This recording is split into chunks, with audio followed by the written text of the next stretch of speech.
So there is the Stevie stealth structure.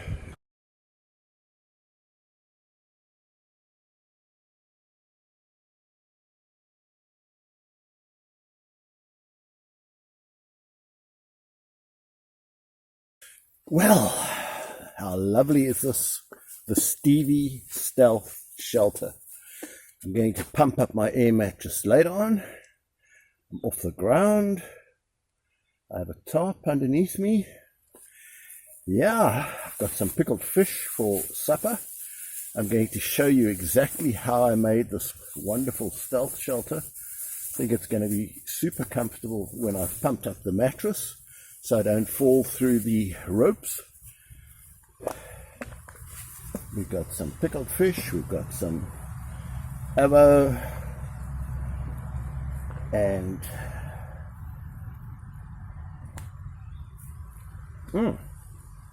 as I say, at the end of the movie I'll show how we made this Stevie stealth shelter out of 2 trees and 5 other sticks to support one off the ground. Now, I'm a scatologist, which means I study the scat of animals, the brown stuff, but I'm also an eschatologist, which means I study when the brown stuff hits the twirly thing. So eschatology is the study of end time prophecy and events. So my stealth camping is related to end time events. I'm a bit of a doomsday prepper, just a bit, because if one feels that it's the end time, then I guess one must also feel that one needs to do something to prepare for it. So it always helps to know what type of doomsday you're having to put up with, because if you prepare for an electromagnetic pulse and it turns out to be a pandemic, well, obviously your preparations aren't going to help you. So I am trying to escape the biblical end time. So having a shelter like this, being able to erect one in 20 minutes, supposing one's got the branches, being able to keep on the move and to stay stealthily hidden, well, I think that could be a good skill for the end times. So you might be interested to know, well, what do you believe you're trying to escape from in the end times? What is your doomsday scenario?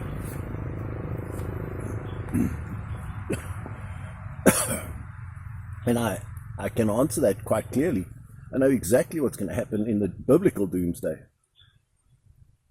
So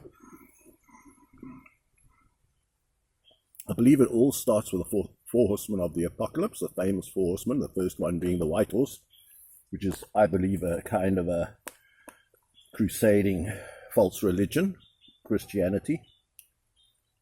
Then there's war, famine, pestilence, the red horse, the black horse, and the green horse. And I've never really worried too much about further than that, because it says the 4th horseman kills the 4th part of the earth. That's 2 billion people. So I always thought, when I see 2 billion people die, then that's when I'm going to worry about the end time, not before that. So after the 4 horsemen, so how do I prepare for death through, it says death and hell rode with him, the 4th horseman. So it's a kind of a green horse, the color of death. So if there's a pandemic, maybe having a shelter away from everybody else till the pandemic is over. Let's say you were out, or let's say it was more virulent than COVID, which obviously this pandemic that kills 2 billion is going to be. Maybe you want to be far away from everybody where nobody can see you and come into. So I joined a Doomsday Prepper forum, and I said my strategy is stealth, to hide away from everything. And the people on the forum just laughed at me because they're all into guns and shooting their way through the end time. They thought, what kind of a wussy doomsday prepper are you? But my strategy is to hide. So obviously you need to have a shelter and you need to put aside food. Now it doesn't say for how long these 4 horsemen ride, but very interestingly, after that comes tribulation. And I found this just so interesting how everything ties up with Daniel's 7 and 8 and 11 and Revelation 13 and Matthew 24 and Luke 21. All these places talk about the end time and how they all tie up to some central event called the abomination that makes desolate being set up in Jerusalem, in a temple. And this abomination that makes desolate is a big idol that is apparently going to be set up perhaps on the Temple Mount. But it'll be so obvious, so big, that Christ told the people in Matthew 24, when you see this abomination set up in Jerusalem, don't come off the rooftop, don't come back from the field, just head for the hills, flee. And the Bible makes it clear that how long you've got to flee for. And that is for 1,260 days. Now this is a very critical step to understanding biblical prophecy, because this is the 5th seal of Revelation. It's called the Great Tribulation, and it lasts for exactly 1,260 days. And this is the period when the 2 super evil ones are going to arise, the beast and the false prophet, they call. I don't know exactly, almost precisely how this is going to happen. So when you've had 2 billion people killed, the Bible always talks about this image with 10 toes or 10 horns in the end time. And these are the 10 Western nations. And it says that these 10 Western nations, probably America, Britain, France, Germany, Italy, etc., probably something like NATO, is going to be 10 notable rulers. And then at the start of this Great Tribulation, 3 of them are going to be cast down by this guy called the Beast. And he's going to be demonically empowered to do what he likes. He's going to have possibly the ability to depose 3 of the kings. But whatever, you end up with 7 leaders. And then there's going to be a religious beast as well, called the false prophet, that makes 8. These 8 are going to wreak havoc on the world for 42 months of 30 days each, or 1,260 days. They're going to be given supernatural power by God and by Satan. God allows it, but unlimited satanic power they're going to have to destroy the earth. And not only do they want to destroy the earth, they want to persecute true Christians, and they're going to enforce a mark of the beast, it's called. In your forehead or on your hand, there's 3 different permutations, making a total of 6 possible permutations. You can have the name of the beast, the number of the beast, or there's one other combination of the beast, the image of the beast, either your hand or forehead. So there's 6 different permutations, and they're probably going to allow you different access to different resources. And no one who is without this mark will be able to buy or sell, and in fact nobody without this mark will be able to live. They'll all be put to death. So that is a very, very different climate to today's climate, where people are willing to put people to death for not prepared to have a mark. And this mark, obviously it's not just to do with, a cashless society or anything. It's to do with religion. You're going to, by accepting the mark, agree to bow down to this image in Jerusalem. And if you don't bow down, you're going to be killed. So true Christians are told to flee. So they flee for 1,260 days into the wilderness. And there you're going to have to live off the land. And you, in fact, Hebrews 11 says the places where we're going to flee to. We're going to flee to caves, caverns, dens of animals, or canyons. Out in the wilderness. Away from people. Because if anyone spots you, they're going to turn you into the beast, and it's going to be like Nazi Germany. You'll be betrayed by anyone who sees you. So you're going to have to be far, far away from everybody. So you're going to live like this for 1,260 days. So that is what my prep would be. I would buy 1,260 tons of baked beans and a few bags of rice. And that's how I would escape having to take this mark of the beast for the 42 months. Then the Bible talks about another month, which brings you to 1,290 days. And then it talks about blessed is he who lasts till 1,335 days. So that's 75 days after the 42 months.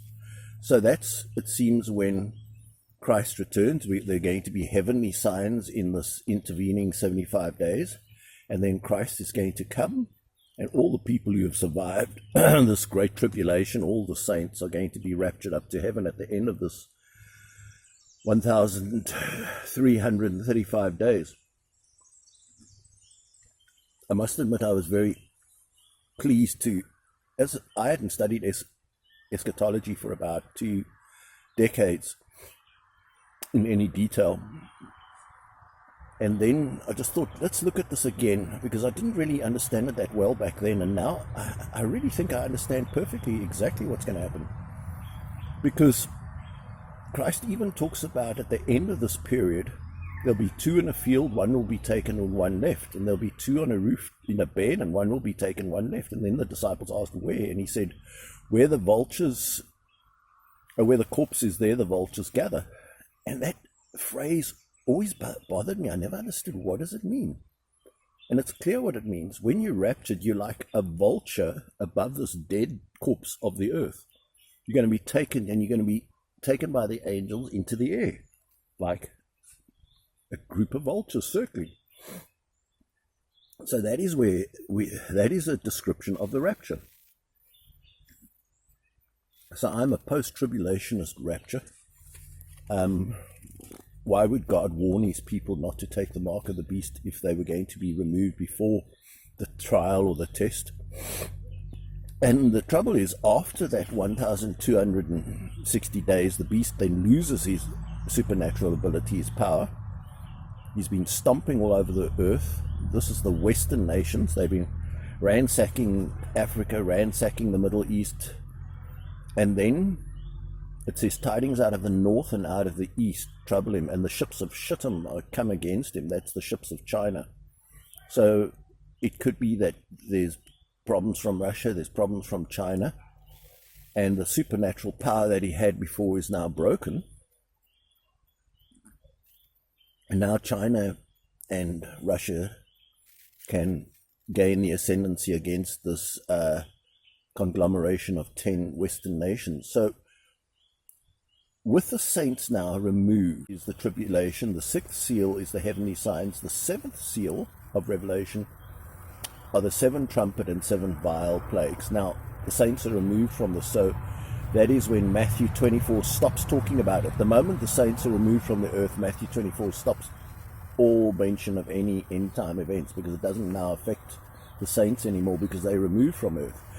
But Revelation carries on talking about all the things that will befall the people left on earth. And by studying the numbers, I saw that the length of time before Christ returns, so he raptures his saints, now he waits till 2,300 days, Daniel talks about, after this abomination is set up. that is when Christ comes back and sanctifies the temple in Jerusalem. So from the abomination being set up to Christ returning and cleansing the temple of this abomination, 2,300 days. So if you subtract 1,335 days from 2,300, you'll get, it's about, isn't it, 1,040 or something? I don't know, you can do the math. That's how many days are left for the pouring out of the 7 trumpet plagues. It all adds up to 6 years and 5 months, 2,300 days.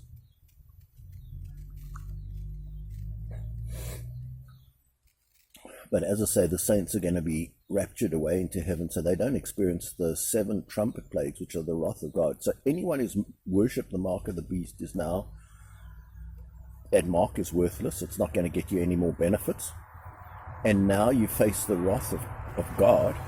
So if you take the mark of the beast, you're going to, yes, be able to buy and sell and perhaps eke out an existence for 3.5 years during the tribulation, but you've sold your soul.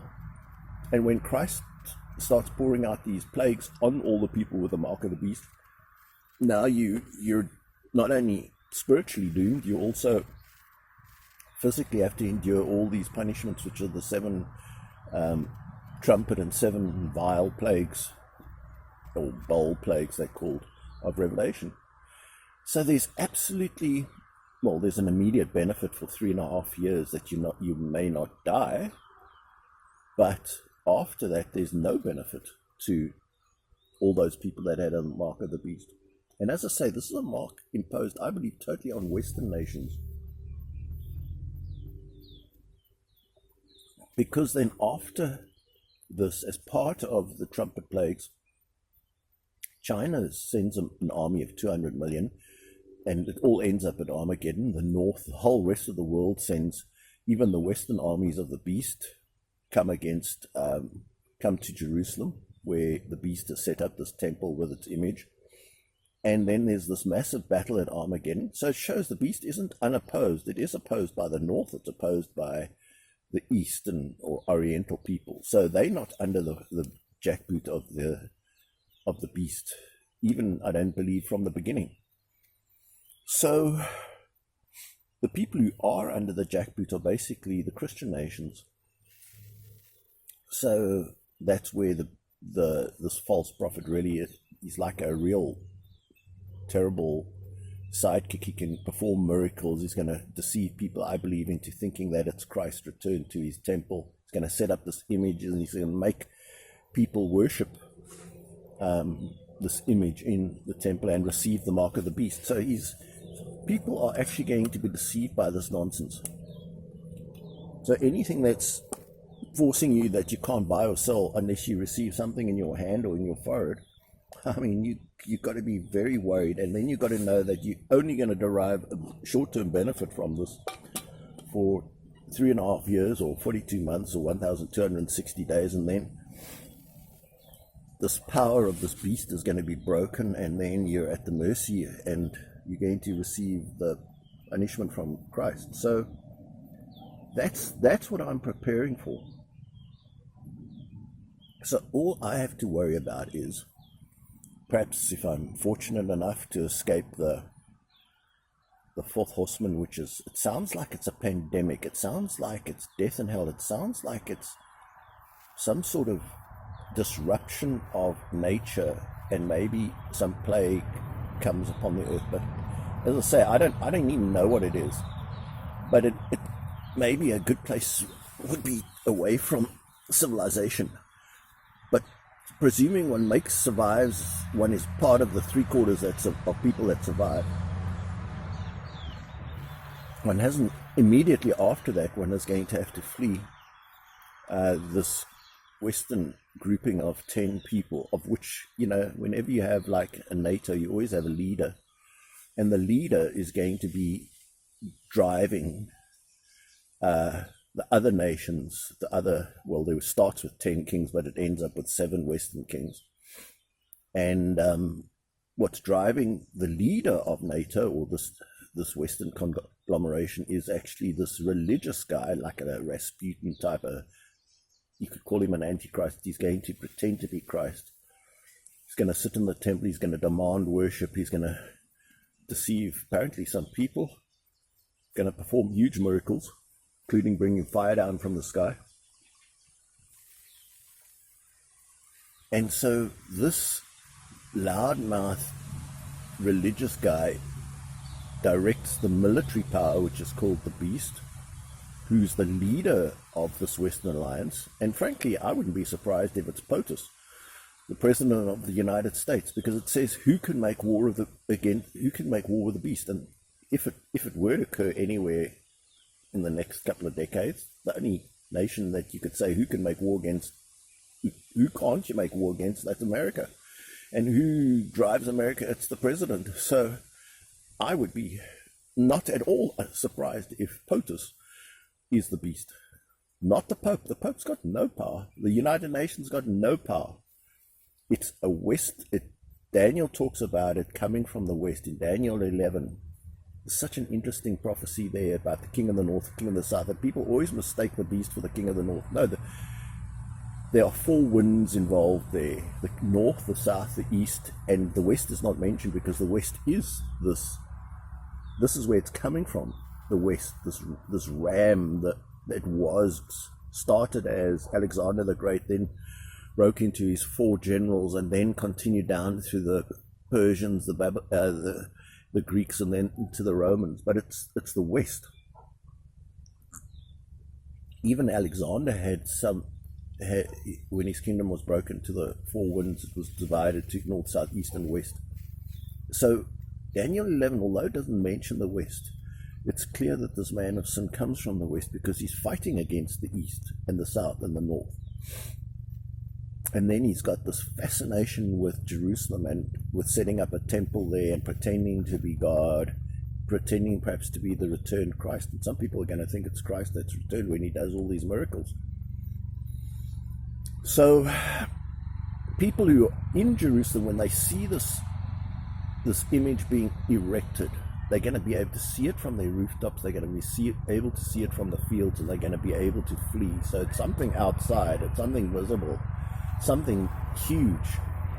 And they're told not to return to take anything but to flee. And then they flee into the wilderness, the dens, the ravines, the caves, for 1,260 days. Well, then add the 75 days till Christ raptures.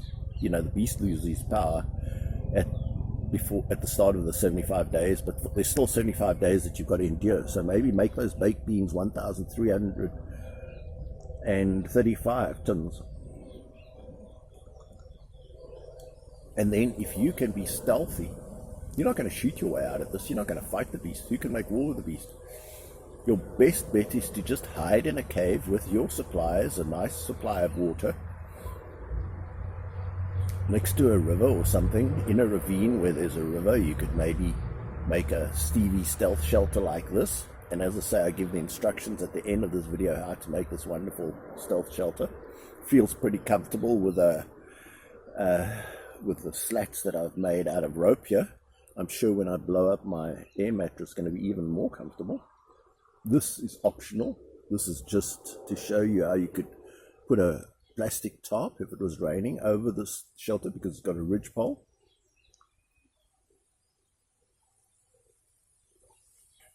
But that is my, as I say, studying all these scriptures in the places I mentioned, it just suddenly became so clear how this whole end time is going to play out.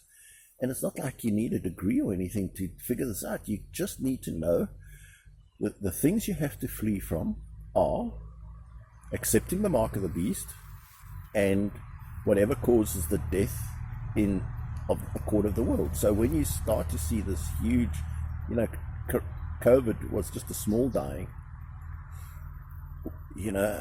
Let's just presume that you're lucky enough to survive that first dying. Then you know that this beast is going to impose this.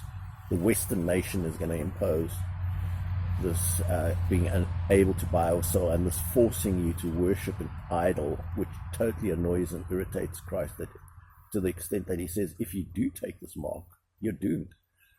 You're toast. So obviously there's short-term gratification, and if you don't take it, you're going to be beheaded. So you're going to have to be very, very convicted of this, that you just absolutely refuse. And I think that's why God's made it so cut and dried and clear, that it's a mark on your hand.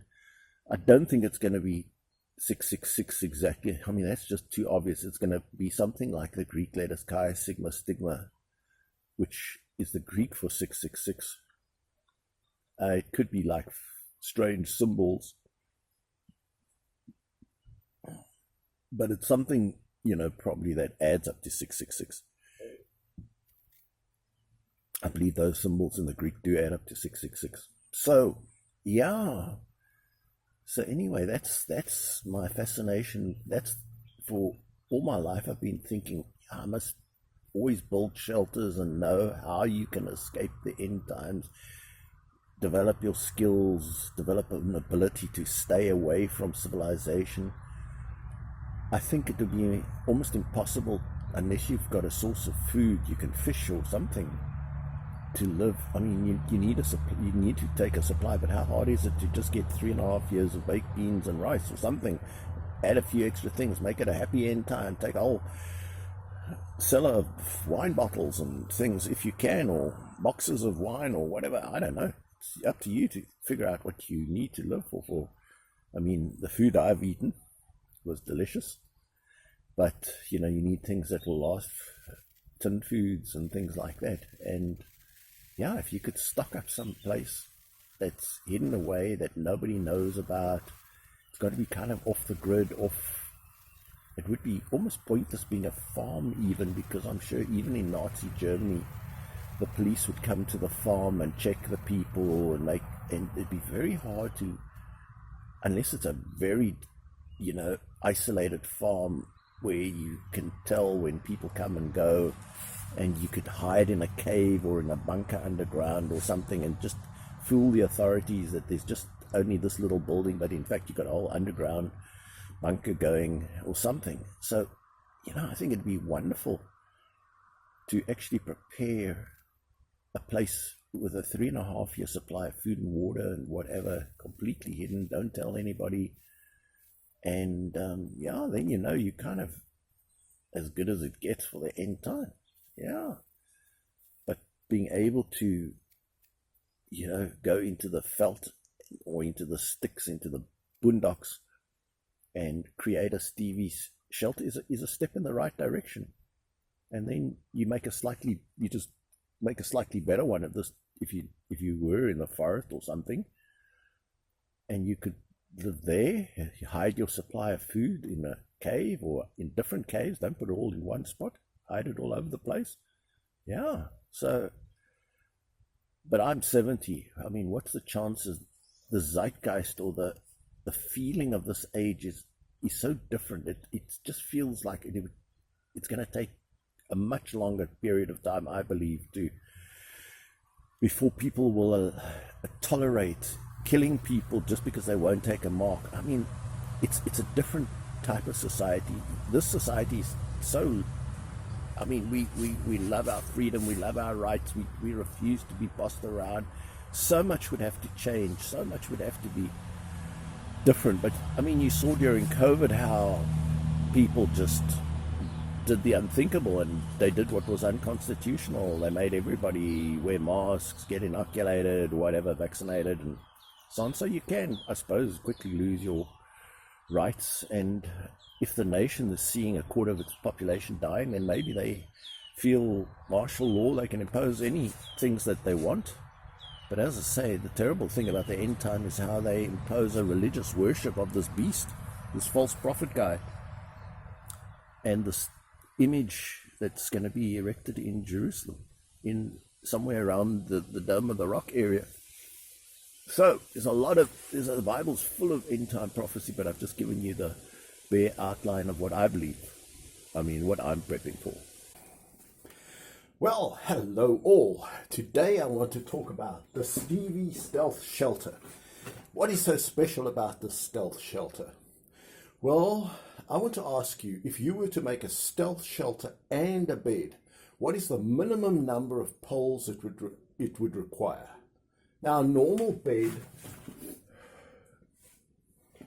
would require the 4 poles at least, and then another 4 for the legs. That's already 8 poles just to make a bed. So how many poles maximum do you think one needs to make a stealth shelter that includes a bed? Well, I'm going to show you how you can do it with 7 poles. So let's take pole number 1. There's pole number 1, and there's pole number 2. Now you can call it a bit of a cheat, but I'm going to make these poles trees, growing trees, so that they stand up. You know, it always beats me on Naked and Afraid, while people come into a forest and they cut down all the trees, then they build a shelter. Why not use 2 of the standing trees to form the basis of your shelter? Then you don't ever have to worry about them falling down. So here is tree number 1, tree number 2, and I say that with 7 poles we can make a bed and a stealth shelter. So let's give you, pole number 3 is going to be our ridge pole. We're going to screw it onto there. Pole number 4 is going to be a pole that comes like this down. So that's pole number 4. Pole number 5 is going to be a pole that comes down like this. That's pole number 5. Pole number 6 is going to be a pole that goes from here to the tree. That's pole number 6. And pole number 7 is going to go from here to here. So that's pole number 7. And there we have a complete stealth shelter and a bed. I'm going to fold a tarpaulin over here. It comes from there, and this is going to all form the bed. You don't need any further poles, so there's going to be our bed. It's going to be like a hammock in there. This is going to be screwed, and screwed. We're going to screw everything. Then I'm going to have a tarpaulin. Let's see if we've got any other colors here. Okay, let's use blue for our tarpaulin. I'm going to take a tarpaulin and I'm going to drape it over here,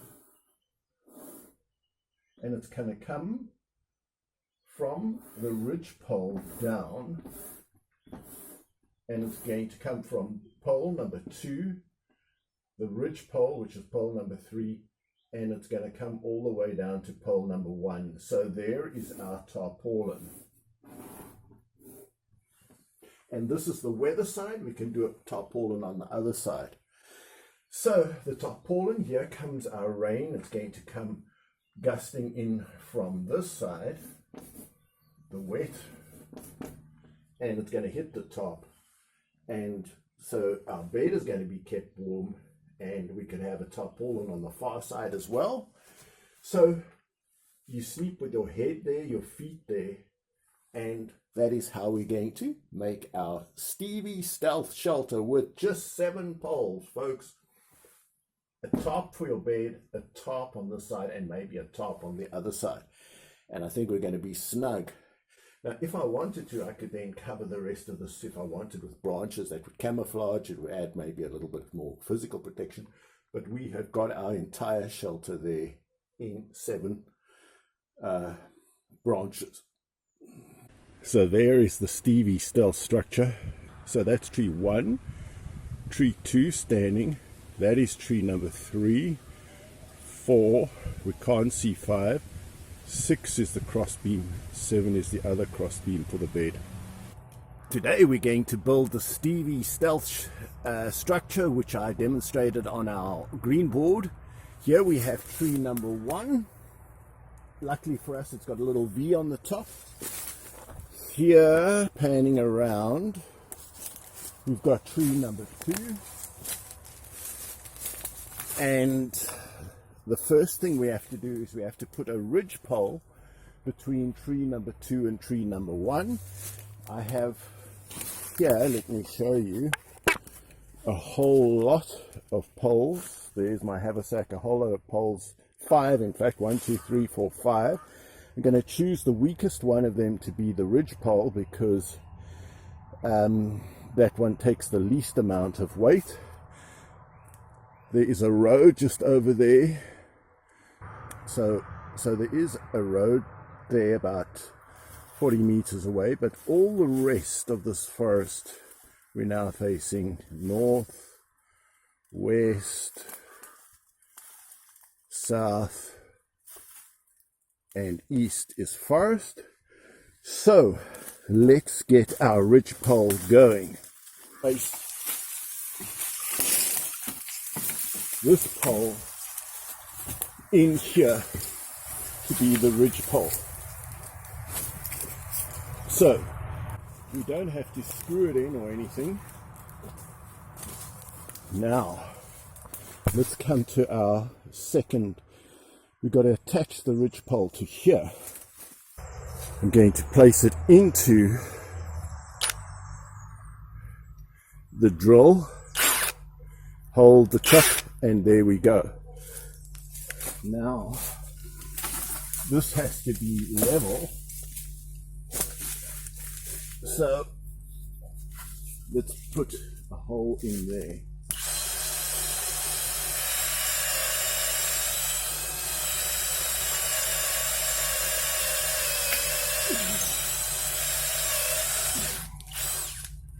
So we now have a hole through our ridgepole, and we have the option of putting a screw. So I eventually found a bit. So there's our bit, there's our screw.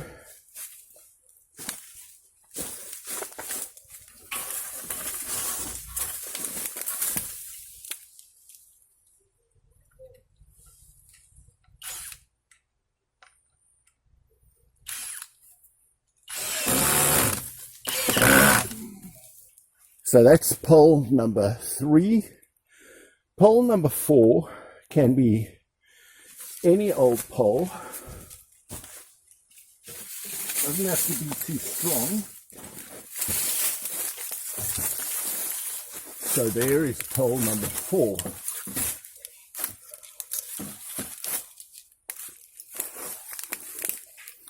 That's leaning up against our ridgepole. Pole number 5 is going to lean up against that one. So let's go to pole number 5.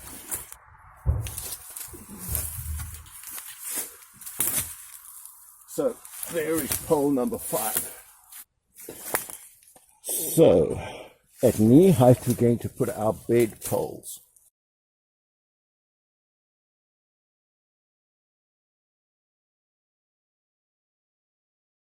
Just above knee height. We're going to screw that in.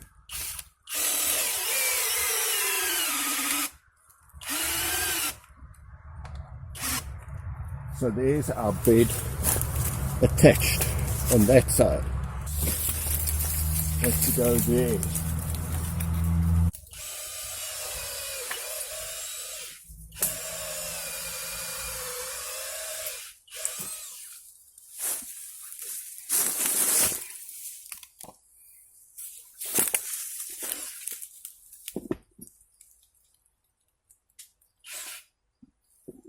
We've got this nice long screw in this, and we're going to attach this bed close to here.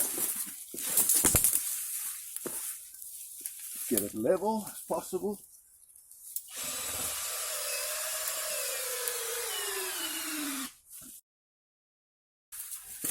And there is our first bed post. And likewise we're going to do a second one to there.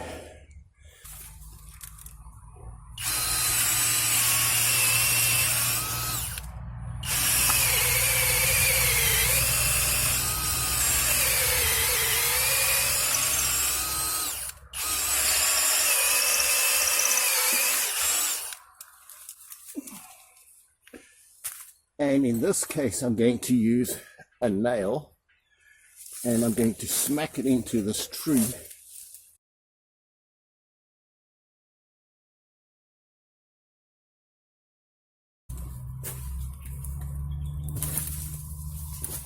Let's drill a hole through here.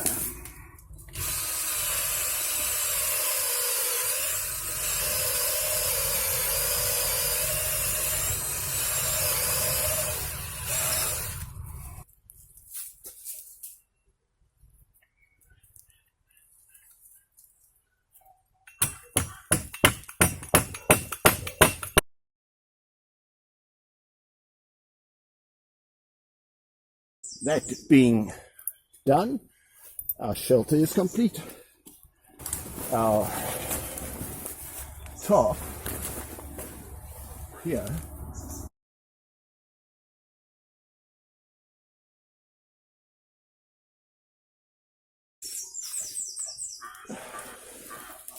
I'm sitting on the tarp and on my bed.